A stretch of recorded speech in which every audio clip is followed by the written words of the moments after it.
Bonjour à toutes et à tous. J'espère que vous me voyez et m'entendez correctement. Donc, je vais patienter une petite minute pour laisser les personnes arriver.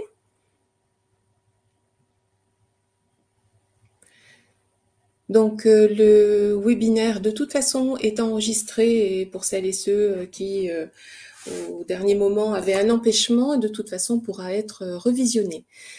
Donc le thème de cet atelier concerne les conseils et des outils qu'on peut apporter aux formatrices et formateurs. Donc voilà, donc il s'agit d'un rapide panorama des conseils et de quelques outils qui peuvent nous aider dans notre quotidien de formateur. Soit si vous êtes vous-même formateur et votre propre organisme de formation, vous êtes amené à devoir tout gérer et donc en mode couteau suisse. Donc ces éléments-là, c'est vrai, sont importants à envisager, anticiper. Toujours pareil, ce qu'on sait aujourd'hui, on en sait moins aujourd'hui que demain. Donc on est toujours, je pars du principe qu'on est toujours des éternels apprentis en quête d'amélioration continue. La perfection n'existe pas. L'idée, c'est d'essayer de mettre en place des choses pour s'améliorer, optimiser l'existant, avec une auto-bienveillance dans la mesure du possible. Donc, je suis Sophie Turpois-Malvy, formatrice et community manager. J'interviens pour le côté formation en tant qu'organisme de formation, agence Sophie Turpo, sur différents volets, le volet pédagogie, formation de formateurs, formation ludopédagogie, donc avec d'autres intervenantes également. J'interviens aussi sur les thématiques formation réseaux sociaux, notamment Pinterest, qui est ma spécialité, formation community management, conjointement avec d'autres intervenants, et formation Canva, une formation qui fait partie des best-of, qui m'est souvent demandée, tout secteur d'activité confondu. Voilà pour ma partie organisme de formation, et en tant que prestataire de community management, j'interviens surtout sur Pinterest pour gérer en délégation les comptes Pinterest des personnes. Voilà pour ma présentation. Donc je vous propose d'avancer. Je me suis donc déjà présentée. Et là, l'idée, on va zoomer directement sur les outils. Alors, au niveau des outils, l'idée, c'est que, par exemple, au niveau organisation, l'idée, c'est quand même il n'y a pas d'outil idéal. Je dirais que l'outil idéal, c'est celui qui vous convient. Donc, pendant longtemps, j'ai travaillé en termes d'organisation avec Trello qui me permettait, avec la méthode Kanban, de faire une liste de choses à faire, de choses en cours et de choses terminées. Donc, c'était une vue très simple. Je m'en servais notamment pour administrer l'organisation conjointement avec mes apprenants, l'organisation des sessions, formation Pinterest, formation de formateurs et autres formations. Comme c'était en mode partagé, je leur mettais entre guillemets leurs devoirs de vacances, des ressources, des choses à faire, des choses en cours et des choses terminées. Donc, en termes d'accompagnement des apprenants, je trouvais ça intéressant. Il y a d'autres outils qui existent comme Notion qui, dans la même idée, même si c'est différent, va vous aider en termes d'organisation, de gestion, de planification. Donc ça, c'est intéressant. Donc Trello et puis Notion. Moi, j'utilise pas Notion, j'ai essayé et je sais pas, je n'arrive pas à trouver mon confort. Hein. C'est important que ça vous convienne à vous. Et certains sont absolument fans de Notion et inversement. Au niveau administratif, alors comme je suis certifiée Calliope est une démarche qualité, on est obligé de respecter des process, et comme je suis seule aux manœuvres, je suis passée depuis quelques temps, puisque je suis certifiée depuis mars 2021 et que j'ai un audit de surveillance en décembre 2022, vous voyez, c'est tous les 18 mois, j'ai choisi un outil de back-office pour mon organisme de formation qui s'appelle Digiforma. Donc, je suis en cours de déploiement depuis quelques mois. Je teste, je l'utilise puisque je suis abonnée. Ça me permet de référencer également mes formateurs intervenants freelance qui interviennent sur certaines de mes formations, comme je vous l'ai dit, formation de formateurs notamment. Ça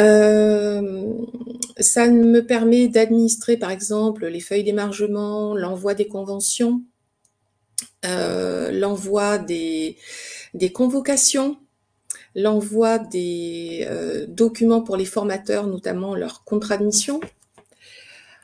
Voilà, donc il y a différentes choses dans Digiformat qui sont vraiment intéressantes.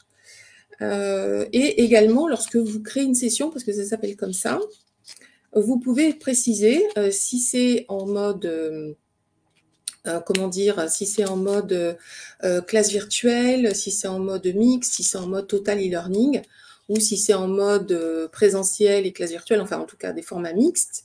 Ce qui veut dire que vous pouvez intégrer différentes modalités.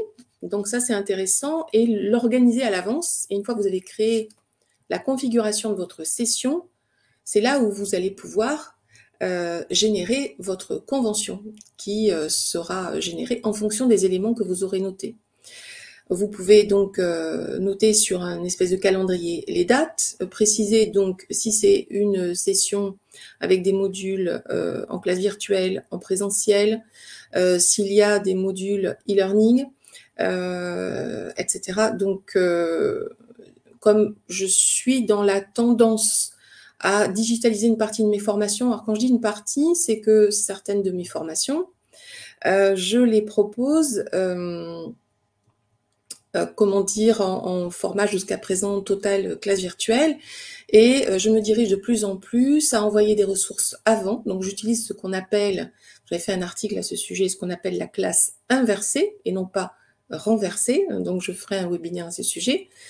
Donc la classe inversée permet avant, par exemple la session qui est en classe virtuelle, d'envoyer des éléments théoriques, qui sont donc une capsule e-learning de quelques minutes ou plus longue, pour aborder un point de théorie et laisser le temps aux apprenants de s'approprier à leur rythme, parce que c'est important, certaines notions.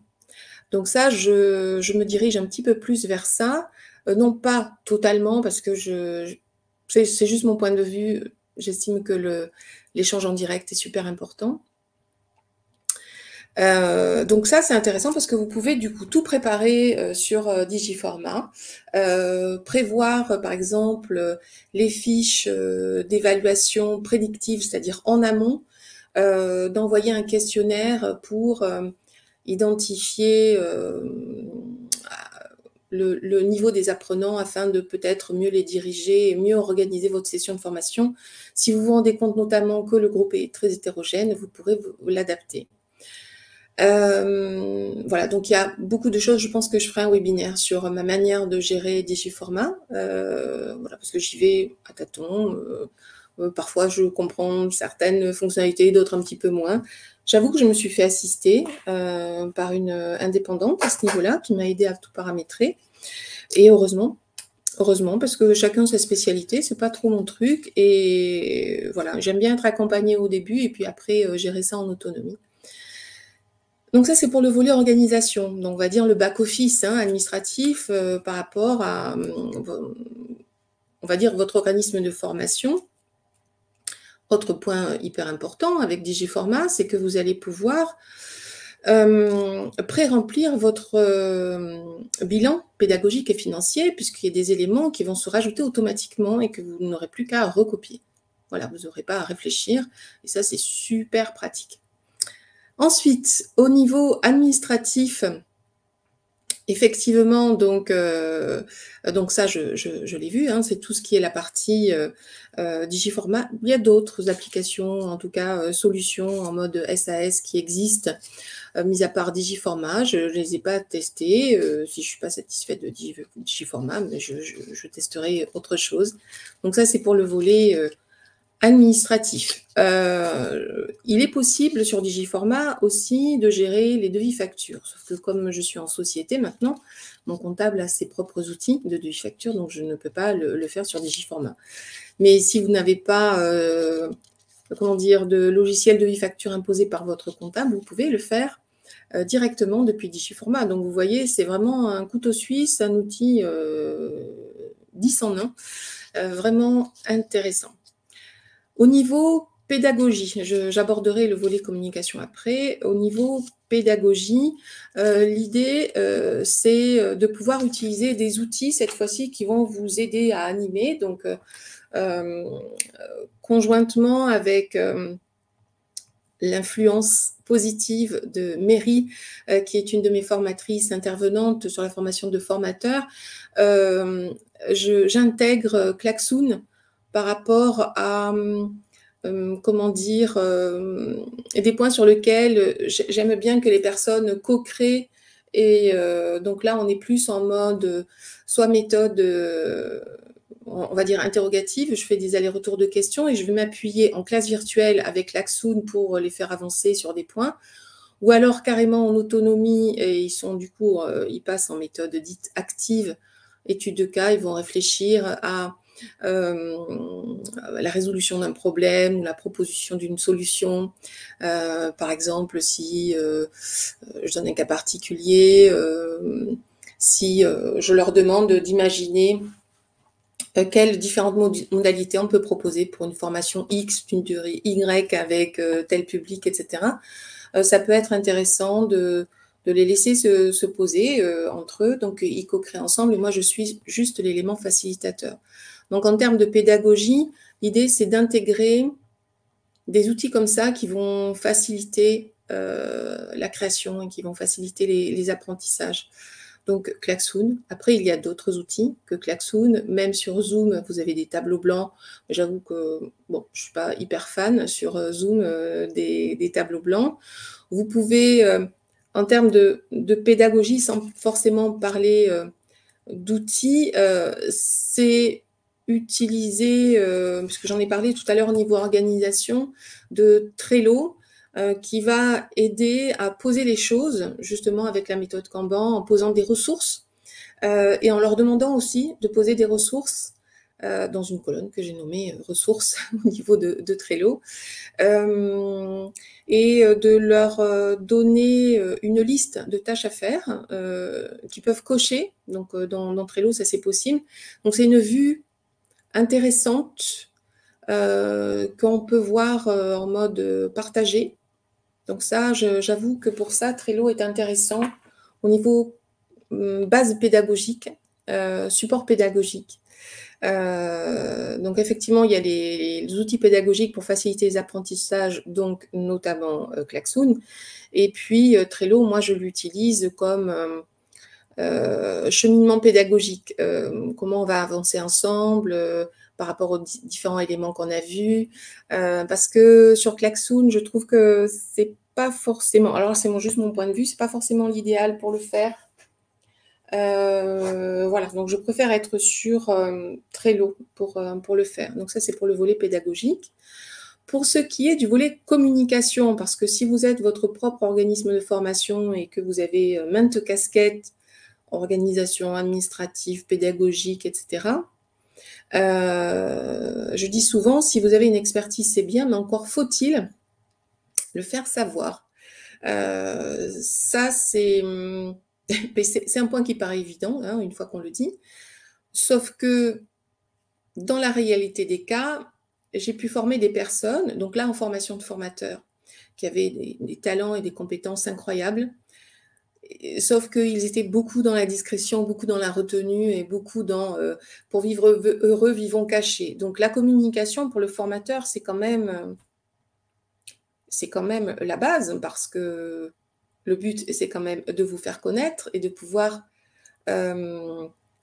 capturer, entre guillemets, de nouveaux apprenants, de nouvelles demandes. Et pour cela, il faut mettre en place des choses. Alors, qui dit communication pour moi, bien sûr, si c'est possible pour vous, notamment quand vous démarrez, de créer un blog, sans que ce soit une usine à gaz, quelque chose de simple. Pareil, moi je me suis fait aider au départ, c'était un blog sur WordPress, je me suis fait aider par un développeur, donc ça ne m'a pas coûté grand-chose. Et je lui dis après, je souhaite le gérer en autonomie. Mais la base, la construction de mon site, avec des pages fixes et des articles, je l'ai fait faire par quelqu'un et puis ensuite j'ai géré ça en autonomie. En tant que formateur ou formatrice, moi je vous invite à avoir un blog qui est donc la base. Et ensuite, de communiquer sur des réseaux sociaux spécifiques à votre univers.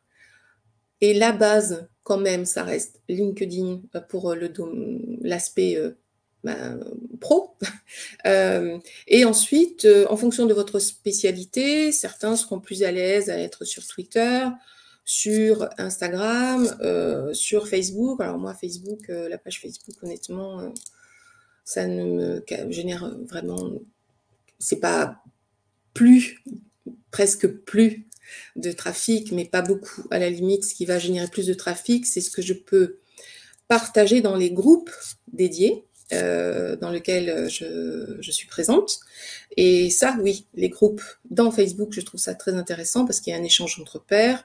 Et à l'occasion, quand on y est invité, on peut partager une promotion. C'est ce que je fais dans un groupe dans lequel je suis membre et je trouve ça intéressant. C'est un petit coup de pouce pour développer la visibilité et puis de toute façon échanger entre pairs, c'est super important. Donc, la communication sur les réseaux sociaux de votre choix, ce qui veut dire qu'il faut se poser à un moment donné et poser ce qu'on appelle votre stratégie de communication et stratégie social média.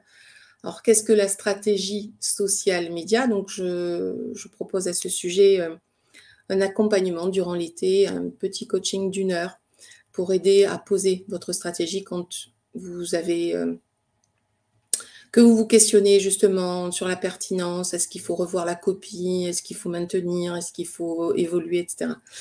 Donc, posez votre stratégie social média en 8 étapes. Donc, c'est la manière dont je le fais. L'idée, c'est quoi? C'est d'identifier pourquoi vous allez sur les réseaux sociaux. D'accord? Vous vous adressez à qui? Donc, c'est qui votre cible? Là aussi, ça paraît évident, mais il y a une expression qui dit si on veut s'adresser à tout le monde, c'est comme si on s'adressait à personne. Donc, essayez d'identifier de manière un peu plus précise le tout le monde vers une espèce de portrait robot qui va refléter votre client type. Parce que bon, des fois, on en a plusieurs clients types, mais quelques clients types qui correspondent tout simplement. Alors, quand vous démarrez, ce vers quoi vous voulez vous diriger, en tout cas ce vers qui vous voulez vous diriger, et quand vous êtes déjà installé, de regarder en arrière, finalement vos clients, ceux qui ont payé des factures, mais c'était qui? Et si vous avez envie de perdurer avec cette typologie de clients, c'est d'en faire un portrait robot, ou si vous avez envie de diversifier, bien de dire c'est qui, quel âge, qu'est-ce qu'il fait, ses centres d'intérêt, est-ce que c'est un homme, une femme, etc. Donc, poser une sorte de stratégie social média, d'identifier donc les réseaux sociaux pertinents pour votre métier et pour votre spécialité en tant que formateur ou formatrice, et de spécifier ce qu'on appelle la ligne éditoriale. Alors, qu'est-ce que c'est une ligne éditoriale? Ce sont les thèmes, les thématiques sur lesquelles vous allez surfer. Par exemple, vous êtes formateur en développement personnel, ou en management, quels sont les thèmes qui vont vous intéresser? Ça peut être autour du leadership, autour de la gestion du stress, autour de... Voilà. Donc, différents thèmes sur lesquels vous allez surfer, sur lesquels vous allez communiquer, à la fois en créant des petits articles pour votre site internet, donc pour votre blog, des articles que vous allez ensuite relayer vers les réseaux sociaux. Donc, nota bene au niveau des réseaux sociaux, un de mes collègues spécialistes de LinkedIn vous le confirmerez, attention avec LinkedIn, quand vous partagez quelque chose, il faut éviter que le lien soit à l'intérieur, il vaut mieux le mettre en commentaire. Il vaut mieux partager le texte et l'image et mettre en commentaire le lien parce que Les réseaux sociaux n'aiment pas vous voir sortir de leur plateforme. Donc ça, c'est le petit piège dans lequel il ne faut pas tomber.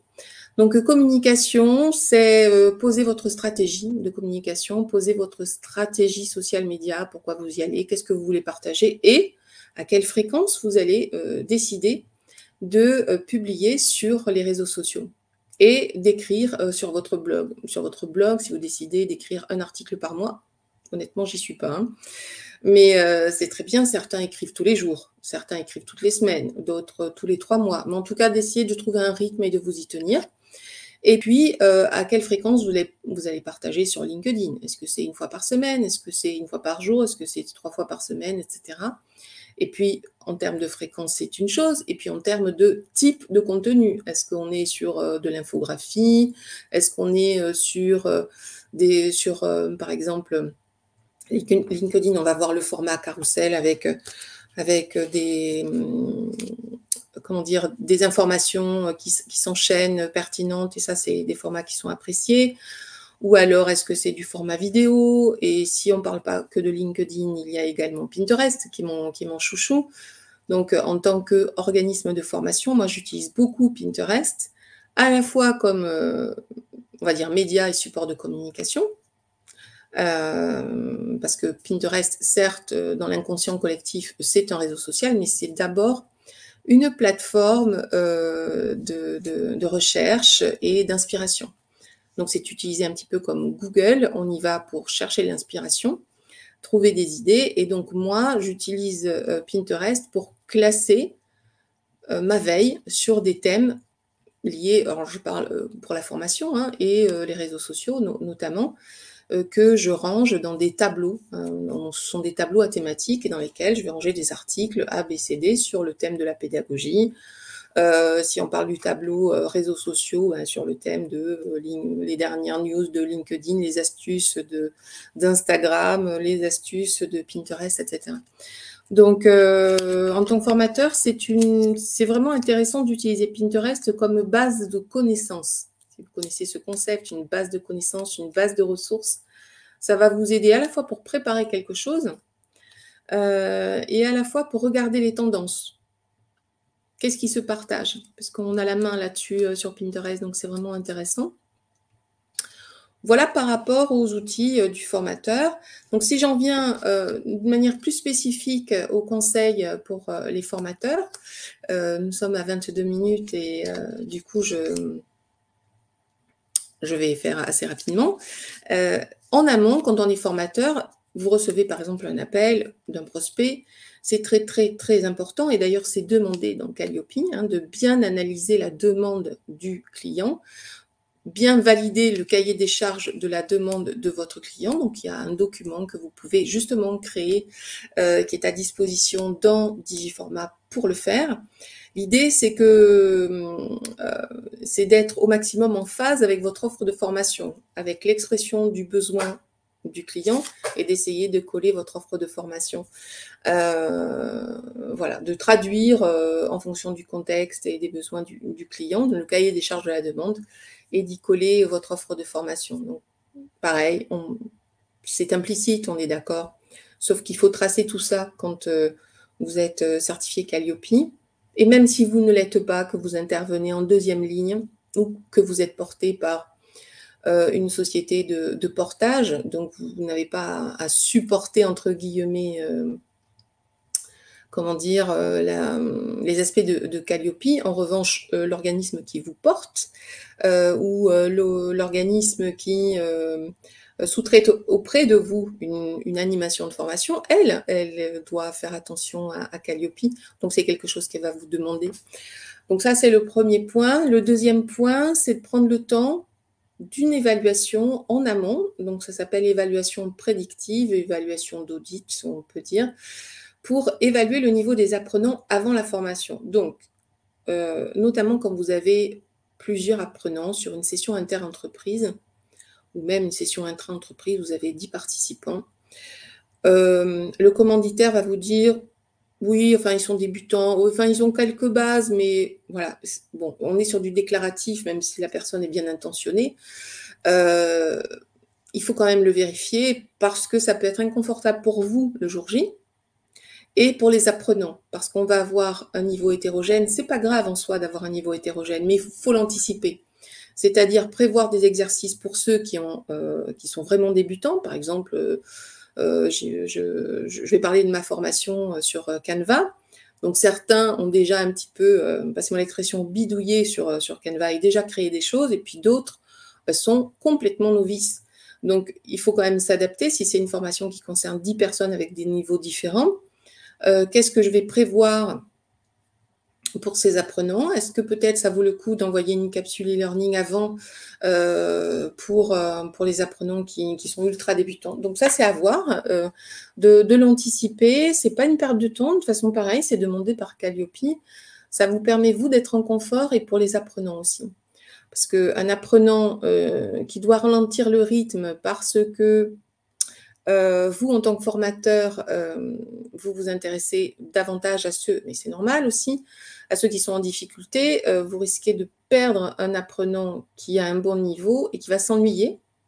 Ou alors, si vous allez plus vite parce que vous décidez de vous intéresser à celui qui a un meilleur niveau, celui qui est vraiment novice va se sentir perdu et vous allez le perdre aussi. Donc, il y a vraiment intérêt. Lorsque vous devez vous-même presque reconstruire votre programme de formation ou votre offre de formation. Mettons que vous avez un client qui vous dit, voilà, je vois à peu près ce que vous faites, j'aimerais du sur-mesure, est-ce que vous pouvez me construire une formation spécifique pour nous?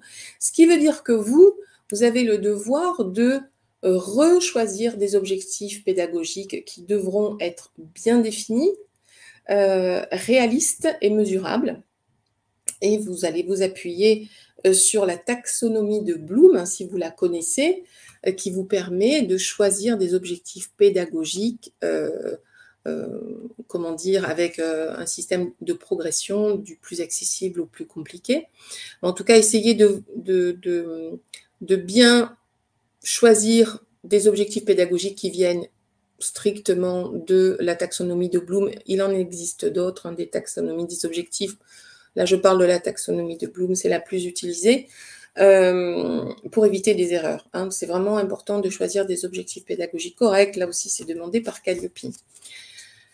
Au niveau de votre scénario pédagogique, je ne sais pas si vous avez l'habitude d'en faire, mais je vous invite, surtout sur des nouvelles formations, pas celles que vous avez l'habitude, quoique celles que vous avez l'habitude d'animer, mais de faire le point sur votre scénario pédagogique et de voir si vos séquences sont courtes, de les revoir à la baisse en termes de durée. Il vaut mieux des séquences courtes, donc essayez de décomposer au maximum par étapes plus petites, plutôt que de faire par exemple des étapes de 45 minutes sur un point.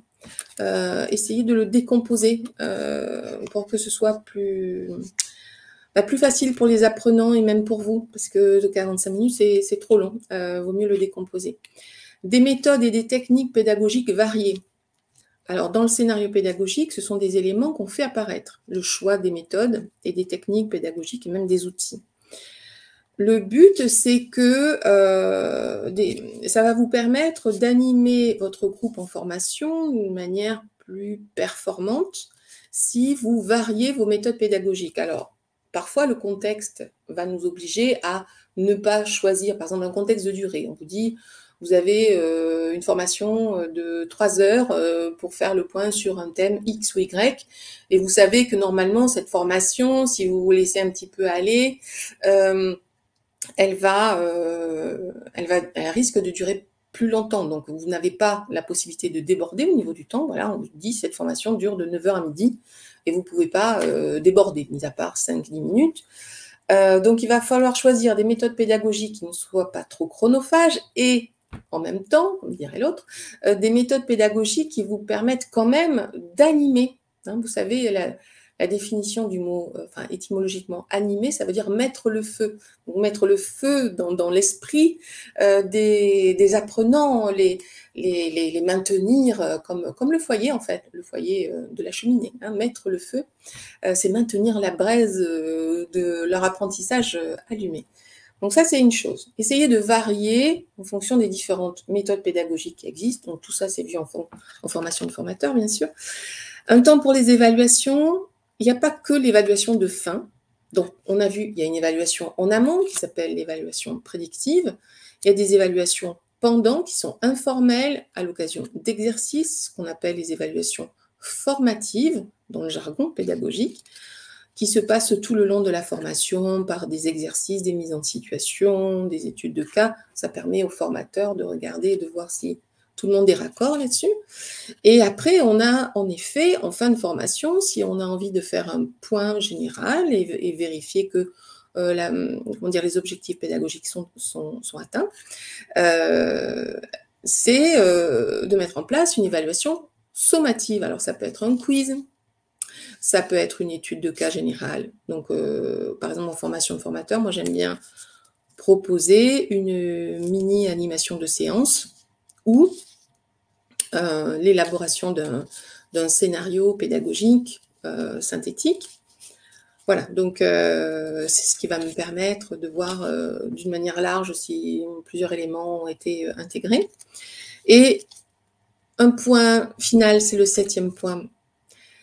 Pensez à analyser votre pratique. Alors, le but, c'est pas de s'auto-flageller en disant « je suis nulle, là j'ai vu, il y a un point, franchement, j'aurais dû… » Alors, il y a toujours des points à améliorer sur toutes vos formations, toutes vos animations de formation. Même s'il y a un super retour des apprenants, c'est peut-être des éléments que les apprenants n'ont pas remarqués. Hein. C'est-à-dire, ils peuvent vous dire on est hyper satisfait, 5 sur 5, mais vous-même, vous avez noté, identifié qu'il y avait des points en termes d'organisation, de choix des méthodes pédagogiques, etc. Donc, c'est ce qu'on appelle l'analyse de pratique.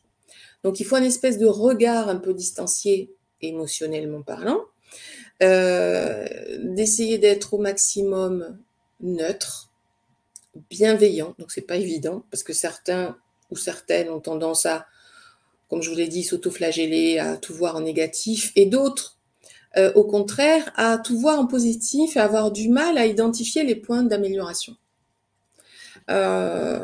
L'idée, comme je vous l'ai dit au départ, c'est d'être toujours dans une démarche d'amélioration continue. Vous ne serez pas parfaite, vous ne serez pas parfait. En revanche, l'idée, c'est d'être meilleur aujourd'hui qu'hier et d'être meilleur demain par rapport à aujourd'hui. Voilà. Je vous remercie par rapport à votre écoute et donc tous ces éléments seront enregistrés et vous pourrez le visionner tranquillement. Je vous souhaite une bonne journée et je vous dis à la prochaine fois pour un prochain webinaire. Merci beaucoup, à bientôt.